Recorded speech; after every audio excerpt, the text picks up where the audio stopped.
Bonjour tout le monde, j'espère que vous allez bien. Dans cette vidéo, on va parler des tests statistiques. Bon, plutôt des tests statistiques avec Python, parce qu'on a déjà parlé dans d'autres vidéos du concept théorique des tests. Donc là, j'ai le notebook. Donc, comme d'habitude, je vais importer les librairies nécessaires. Donc là, j'ai Panda, j'ai NumPy, bien sûr, donc là, vous les connaissez déjà, Seaborn, Matplotlib, donc ça, c'est pour la visualisation. Après, donc là, je vais importer les tests. Donc, vous pouvez remarquer que tous les tests là, donc, on les importe à partir donc de la librairie CPy.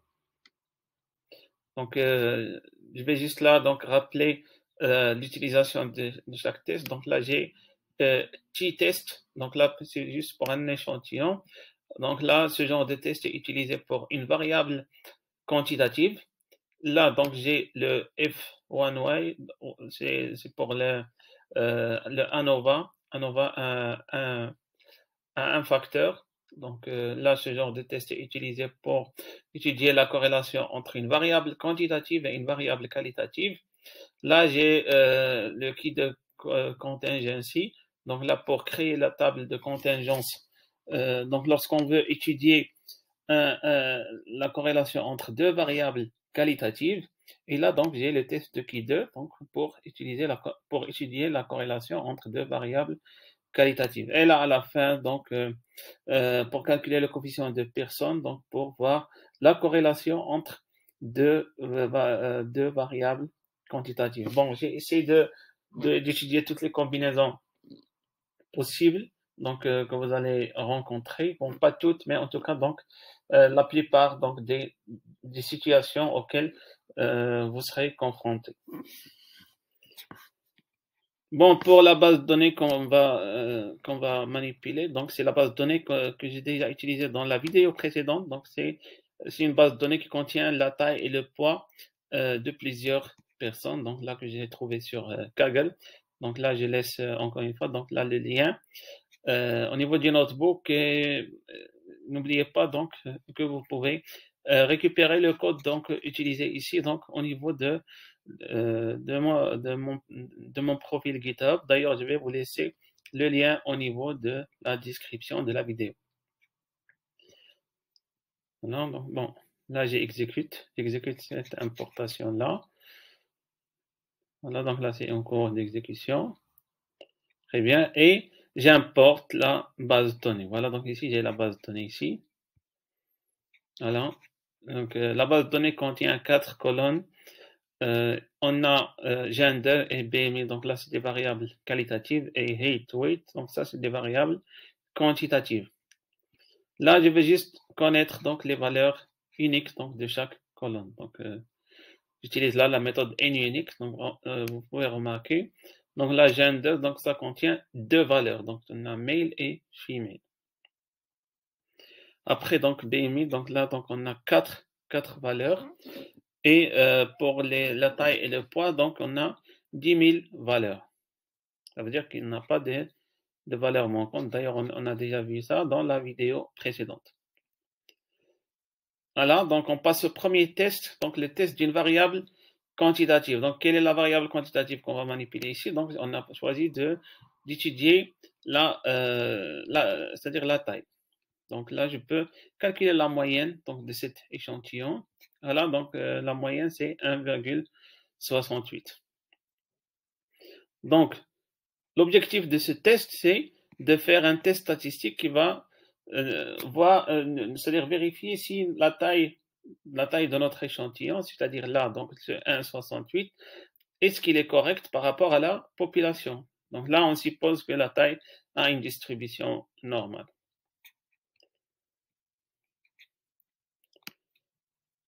Voilà, donc d'abord, donc là, j'ai déjà expliqué ça, les étapes d'un test donc statistique. Donc au début, il faut mettre les hypothèses. Donc ici, l'hypothèse H0, c'est-à-dire l'hypothèse donc de base, donc ça va être la moyenne égale à 1,68.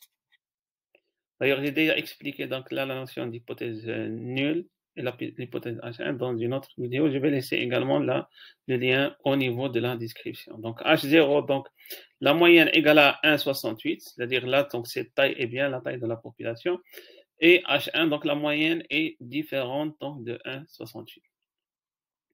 Donc là, je vais, donc là, au niveau de cette ligne, j'ai fait le test, donc comme entrée, donc là c'est l'échantillon, et là donc j'ai la moyenne que j'ai trouvée. Après, donc je vais faire le t-test à un échantillon, et là donc au niveau de la sortie, donc là je vais trouver la valeur ici, donc ou bien le coefficient, c'est-à-dire t, et là donc je vais trouver la p-valeur. Mais ce qui nous intéresse, c'est la p-valeur. Voilà ici, donc c'est juste pour afficher la p-valeur. Mais c'est là donc là cette étape-là donc pour tirer la conclusion. C'est-à-dire si la p-valeur donc là elle est inférieure à 0,05, donc là donc on va rejeter l'hypothèse nulle, c'est-à-dire on va rejeter cette hypothèse-là H0. Sinon donc s'il est supérieur à 0,05, donc on va accepter la valeur nulle. Donc j'exécute maintenant.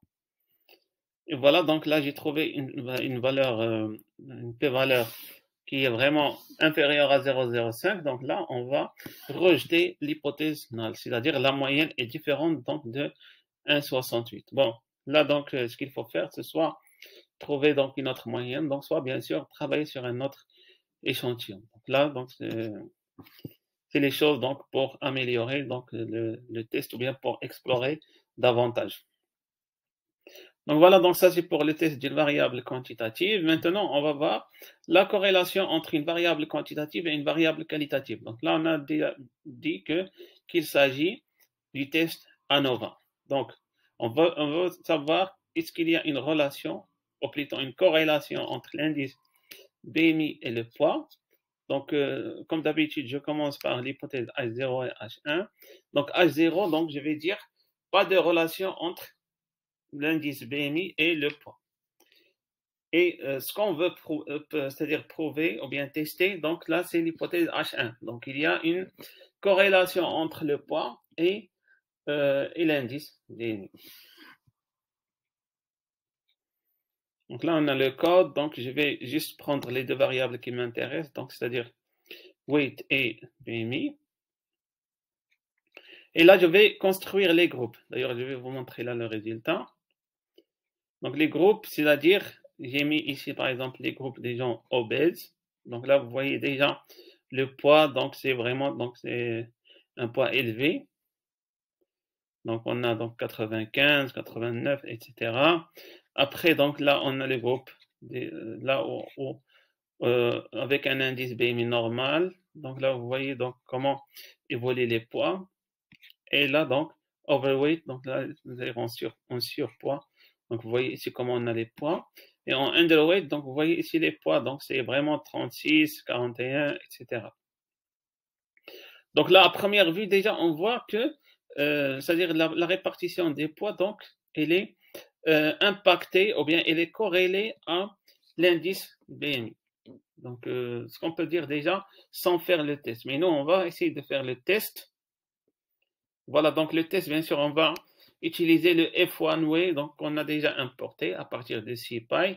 Et comme entrée, donc je vais mettre les groupes. Donc là, les groupes des poids obèses, le groupe des poids normaux, donc, etc. Donc on a 4 groupes, parce qu'on a 4 indices BMI.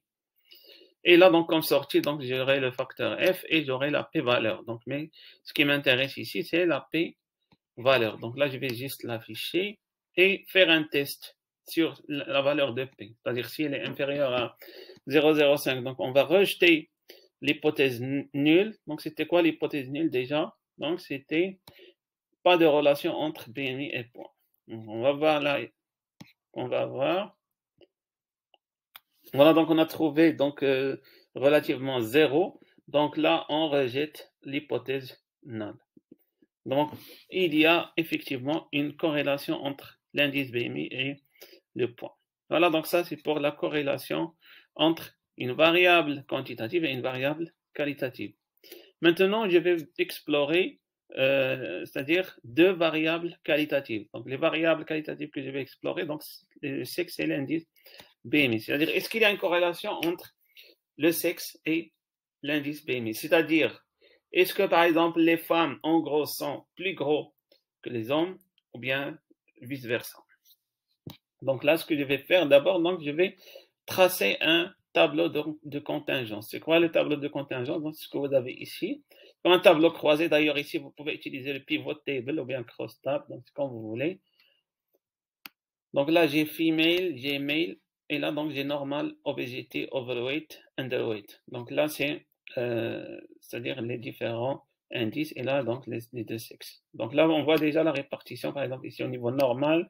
Donc, on voit que le nombre de females est important par rapport au male. Voilà, donc au niveau d'obèse, donc distribution qui n'est pas équilibrée.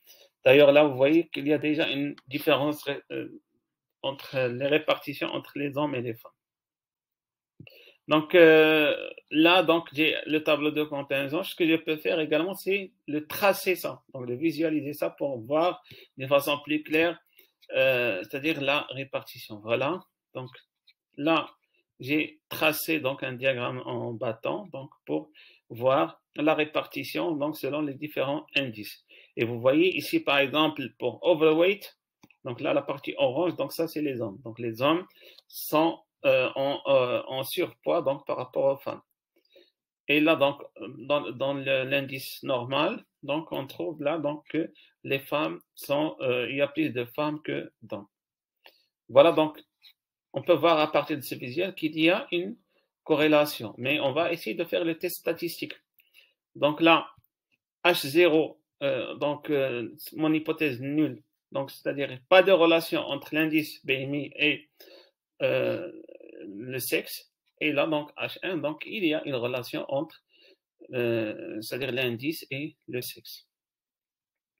Donc comme d'habitude, je vais prendre la fonction que j'ai importée en haut, donc à partir de SciPy, donc là c'est qui de contingency, et là donc comme entrée, donc ça va être donc la contingency table, c'est-à-dire la table que j'ai mis tout à l'heure, donc là la table de contingence, et voilà, donc là j'aurai plusieurs valeurs, donc j'aurai le facteur donc C, donc le P valeur, et donc là donc de degré de liberté et les valeurs, c'est-à-dire attendues. Mais ce qui nous intéresse, bien sûr, c'est le p-valeur. Voilà.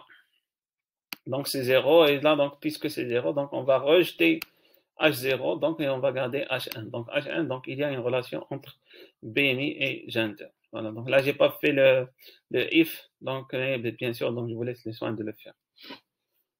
Bon, autre information, donc, que je peux tirer. Donc, là, j'ai les valeurs observées. Donc, les valeurs observées, donc, c'est les valeurs donc, que j'ai au niveau de la table de contingence que j'ai déjà créée. Donc, là, les valeurs observées. Donc, ce que j'ai ici. Je vais exécuter là, donc, pour voir. Voilà, donc, ça, c'est les valeurs observées. Je peux également visualiser les valeurs expectées, c'est-à-dire, ou bien les valeurs attendues. C'est-à-dire, si jamais il n'y a pas de relation entre l'indice BMI et le sexe. Donc là, vous allez voir qu'il y a une répartition équilibrée. Voilà. Et normalement, donc s'il n'y avait pas d'impact, donc les choses auraient dû être comme ça. Mais là, donc, ce qu'on observe, donc c'est comme ça. Donc, vous voyez qu'il y a un écart entre les valeurs attendues et les valeurs observées. Donc, ceci confirme le résultat donc de notre test. Pour le calcul de degré de liberté, donc bien sûr, donc vous calculez le nombre de colonnes et le nombre de lignes. Et là, donc, vous mettez donc vos moins 1 et vous faites la multiplication. Donc, normalement, ici, dans notre cas, ça va donner 3. Donc, pourquoi 3? Parce que là, j'ai 4 colonnes. Donc, 4 colonnes moins 1, donc c'est 3. Et là, donc, j'ai 2 lignes, moins 1, c'est 1. Donc, c'est 3 fois 1, ça fait 3. Donc, ça, c'est le degré de liberté. Après, donc là, j'ai refait les tests d'une façon plus détaillée et j'ai fait donc là 2 tests. Donc, c'est-à-dire j'ai calculé la p-valeur, donc je l'ai comparé par rapport à alpha, c'est-à-dire le 0,05, et même c'est-à-dire la valeur donc chi-square statistique, donc là, le coefficient, et je l'ai comparé par une valeur critique. Donc là, donc juste, donc c'est-à-dire ça, c'est juste une autre technique, mais c'est-à-dire si vous faites ça, donc c'est suffisant. Donc là, je suis en train juste de rajouter plusieurs détails. Donc là, j'exécute. Voilà d'ailleurs là, donc à partir donc, de cette méthode-là, donc on trouve qu'il y a toujours une relation entre les deux variables catégoriques ou bien les deux variables qualitatives. Donc voilà, donc ça c'est pour les deux variables qualitatives. Bon, je vais laisser cette partie pour la fin. Donc le cas qui reste maintenant, c'est les deux variables numériques. Donc on a vu une variable quantitative, on a vu le cas d'une variable quantitative qualitative, on a vu le cas de deux variables qualitatives. Donc là, on est à deux variables numériques ou bien quantitatives. Donc là, on veut voir la relation entre la taille et le poids. Donc là, je vais réimporter ma base de données. Donc je veux voir est-ce qu'il y a une corrélation entre le poids et la taille. Donc bien sûr, toujours n'hésitez pas à visualiser. Ne vous fiez pas automatiquement aux indices ou bien aux tests statistiques. Donc il faut également voir l'évolution des choses. D'ailleurs là, on voit lorsqu'on a tracé la taille en fonction du poids, vous voyez qu'il y a une corrélation. C'est-à-dire plus la taille augmente, plus le poids augmente. Voilà, donc là, c'est juste pour tracer une deuxième base de données, c'est-à-dire juste pour les hommes. Voilà. Voilà, donc là, j'ai pris une sous-base de données donc, pour les hommes. J'ai retracé ça. Voilà, donc toujours, donc j'ai la corrélation. Donc maintenant, pour faire le test. Donc là, je vais faire le test par rapport à DF et non pas par rapport à DF mail que j'ai créé ici. Donc là, je vais d'abord faire un DF. Donc là, j'ai utilisé Pearson R. Donc là, c'est la fonction que j'ai importée à partir de CPy. Et comme entrée, donc bien sûr, donc je vais mettre les tailles et les poids. Et là, donc je vais bien sûr avoir le facteur R, mais ce qui m'intéresse, c'est le P. Donc toujours le P, je le compare à 0,05. D'ailleurs, là, je n'ai pas mis le H0 et H1. En tout cas, je vous laisse le soin de le faire. Donc, H0, bien sûr, ça va être pas de relation entre le poids et la taille. Et H1, il y a une corrélation entre le poids et la taille. Donc là, le P que je vais trouver ici, donc là, c'est 0. Donc, puisque c'est 0, donc ça veut dire, on rejette H0, ça veut dire il y a une relation entre la taille et le poids. D'ailleurs, là, c'est prouvé ici à partir de mon visuel. Je peux refaire la même chose en utilisant donc là le coefficient de corrélation entre c'est-à-dire le poids et la taille. Donc là c'est juste une autre méthode. Donc je vais noter ici autre méthode ou bien autre technique. Donc là j'utilise le ρ. Donc c'est le coefficient de corrélation. Donc le coefficient de relation entre deux variables, s'il est inférieur à 1, ça veut dire que la corrélation est faible. S'il est aux alentours de 1, donc la corrélation est forte. S'il est positif, donc corrélation positive. S'il est négatif, donc corrélation négative. Donc là, ça nous permet, donc plus par rapport à P, donc de voir déjà le signe de corrélation. Est-ce que c'est une corrélation positive ou bien une corrélation négative? Qu'est-ce que ça veut dire corrélation positive? Corrélation positive, ça veut dire que, par exemple là, donc plus le poids augmente, plus la taille augmente. C'est-à-dire qu'ils sont corrélés positivement.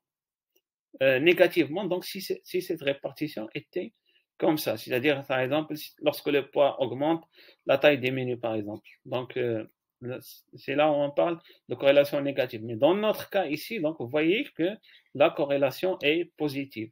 D'ailleurs là, on va trouver la valeur. Bon, le 1 que vous voyez ici au niveau des diagonales, ça veut dire que la corrélation entre chaque facteur avec lui-même, donc ça veut dire là, la corrélation entre la taille et elle-même, donc là c'est normal d'avoir le 1, mais là la corrélation entre les deux caractéristiques c'est 0,86, donc là c'est aux alentours de 1, donc on va dire que la corrélation est forte et elle est positive, parce que là la valeur est positive.